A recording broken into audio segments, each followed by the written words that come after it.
Hi. Hello. Nice meeting you. Hi, Crystal.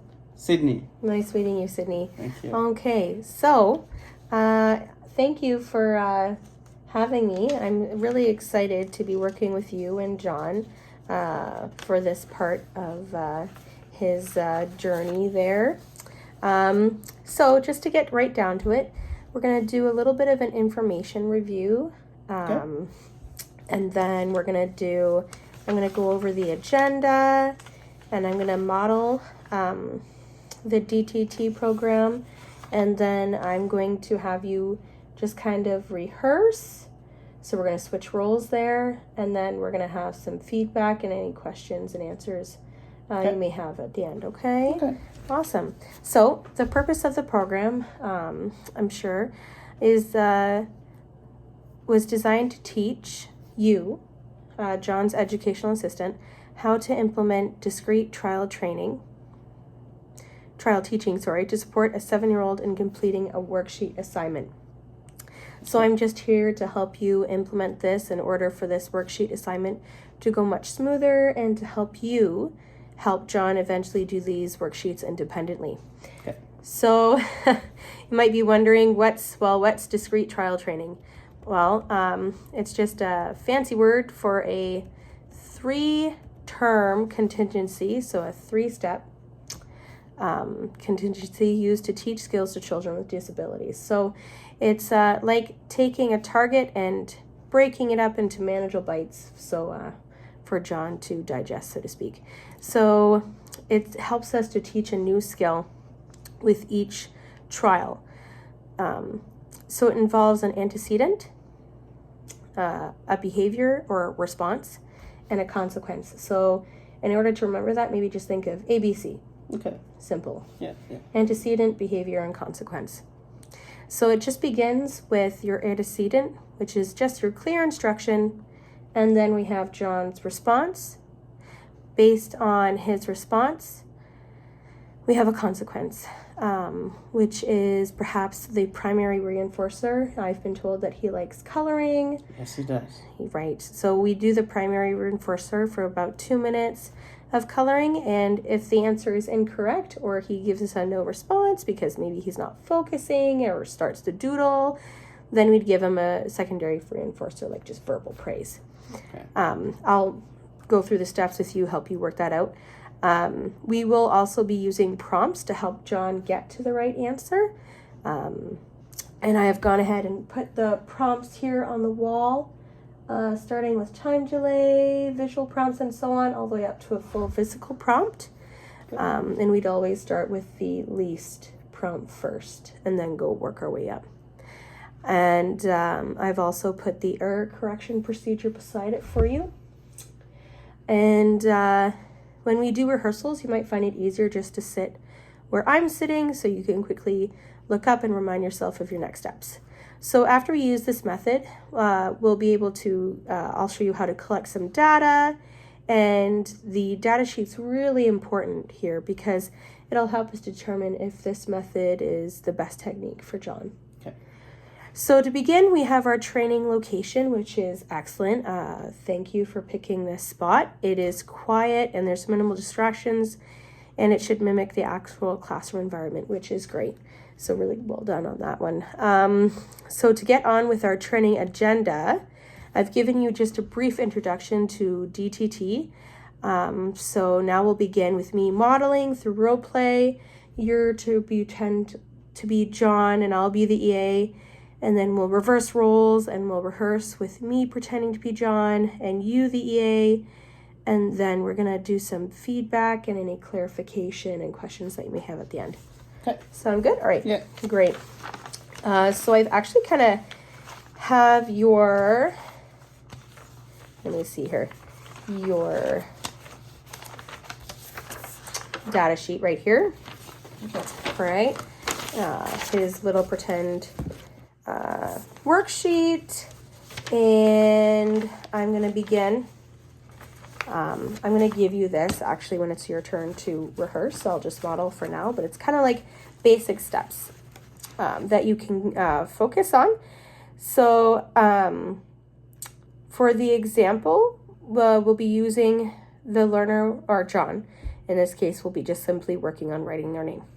So the step one, the environment is sanitized, and you've invited me already to come and sit down, or I've already invited you. Sorry, you're John right now in this instance. So we're also going to keep track. This is your graph to keep track of the correct, incorrect, and no responses. That's excellent. You have something to write down. So that's perfect. So we're going to begin by asking two things that the learner should already know. Just break it in easy. For example, I'm going to ask you, okay, John, what day of the week is it? It's Monday, I think. Yeah, Monday. That's great, John. And what are we working on today? What's your worksheet here? Math. Math. Yeah. Oh, sorry. Thank you. Great. Okay, so I'm going to ask the first trial question.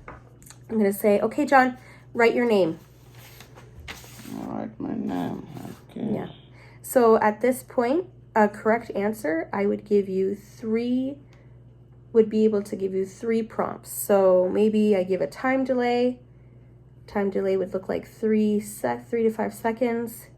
Okay. But you're already doing a pretty good job there. Okay. Great. And then if you weren't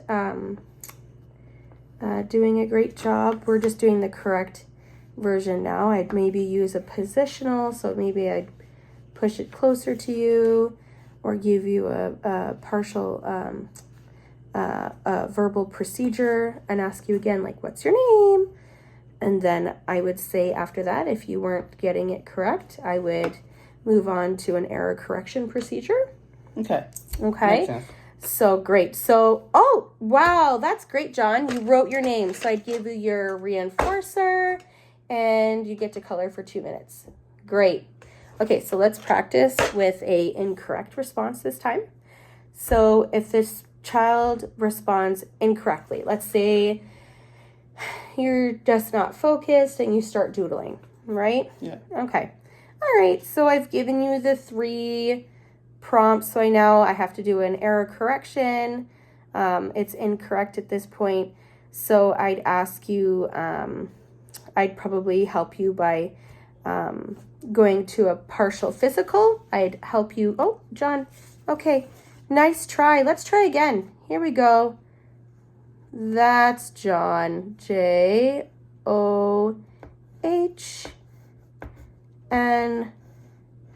Awesome.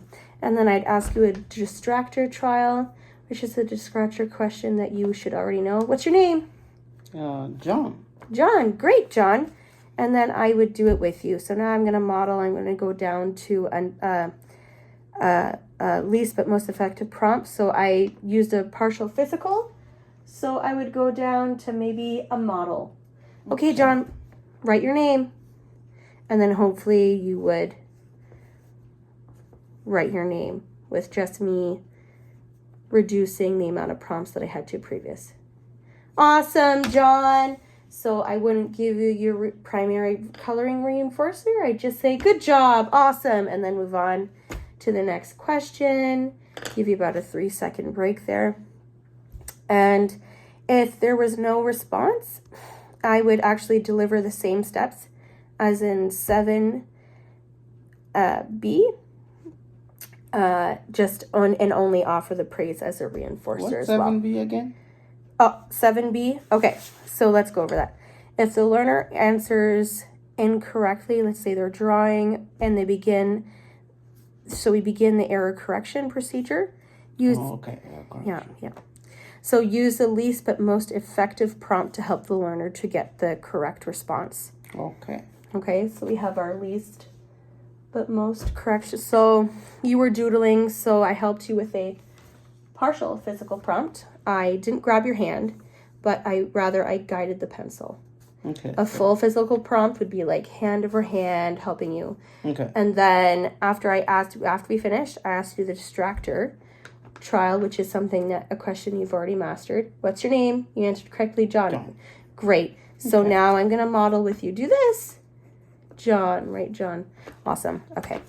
And then we're not going to give you the primary because you didn't get it correct. So we're just going to give you verbal praise, great, good job, and then move on.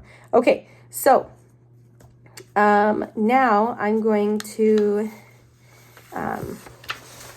let you know that sometimes in step 9, to keep the session fun and maintain engagement, if John hasn't correctly answered some questions like three times in a row consecutively, then we're going to offer what's called an intermediate reinforcement to keep the table positive. And what that means is we're just going to be the giver, remain the giver. You're going to help keep table positive, and you're going to offer that primary reinforcement. Just say, hey, John, you're working so hard. I can tell, to give it to him, even if he didn't answer a correct question. Make sense? Yes. Okay, so are you ready then to do the model here?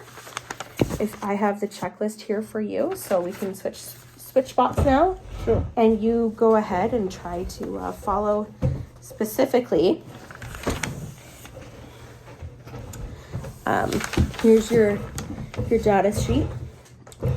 Try to specifically, we'll do a correct answer and then an incorrect answer. So you want to start with... After sanitizing the table and everything? Yeah, sanitizing the environment.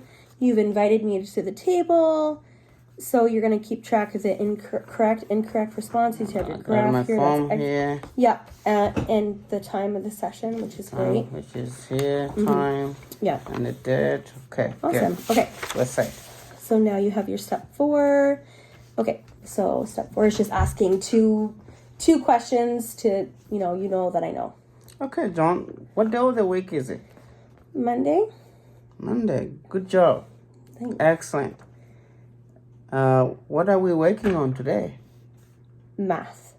Math. Great job, John. Very good. Now I'll get you to write your name here. Can you write your name here, please, for me? Okay.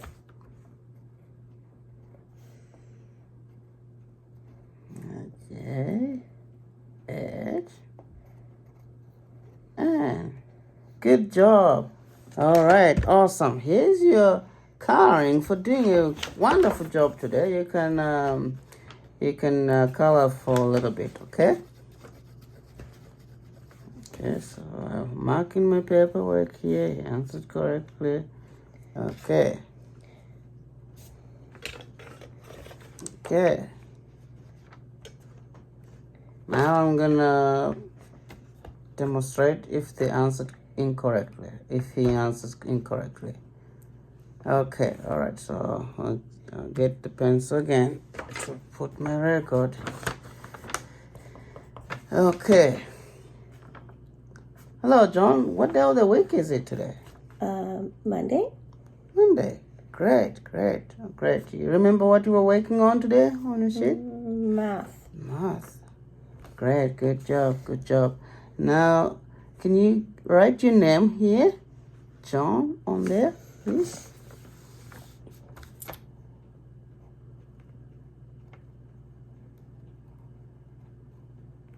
Okay.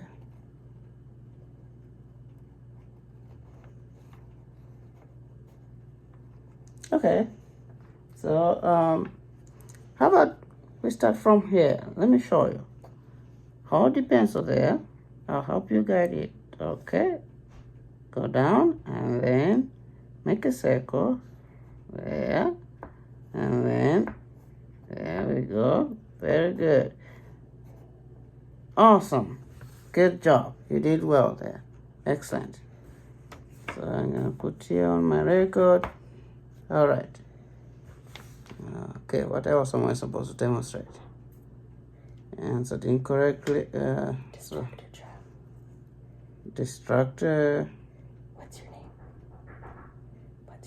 What's your name? John. John. Okay, good. Do you remember what day of the week it is? Monday. Monday. Good job. You can just ask the target. Okay, so I'm gonna do this distractor now, right? Mm-hmm. Okay, John. What day of the week is it today? Monday. Good job. You remembered. And do you remember what we're working on today? Math. Very good. Good. Now, Can I get you to write your name on this sheet again, please? Okay.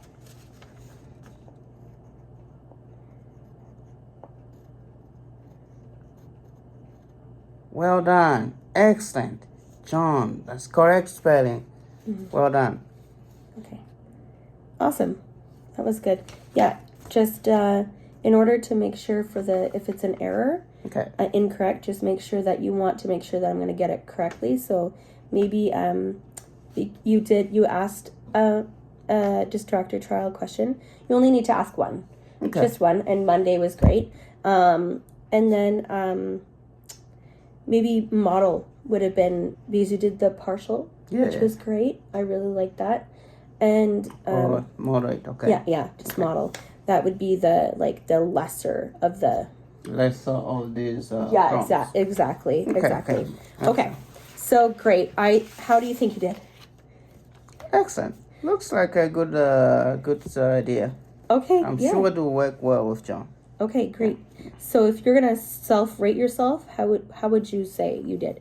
Did you say you had made no attempt made, an attempt was made with a plan in mind, the plan was executed but not fully followed, the plan was executed as intended, including backup steps? What do you think? How do you think you did if you were to rate yourself? Keep in mind your first time. Maybe number 4. Maybe not fully followed, but Yeah. not fully followed. Yeah, you know The what? plan was executed, but not fully followed. Yeah, and I think I'll get the hang of it. Yeah, I think that's fair. Yeah. Yeah, and just a self-reflection too. You can think about these questions as you're doing it, and as you're practicing it. Did I do each step or not? Did I do each step as described? Did it go the way I planned? And did I remember to be the giver? And that's so important. That's actually the bonus of DGT, is it helps us keep our relationship, the relationship that you have with John. It helps it keep it strong. We want John to see you as the giver.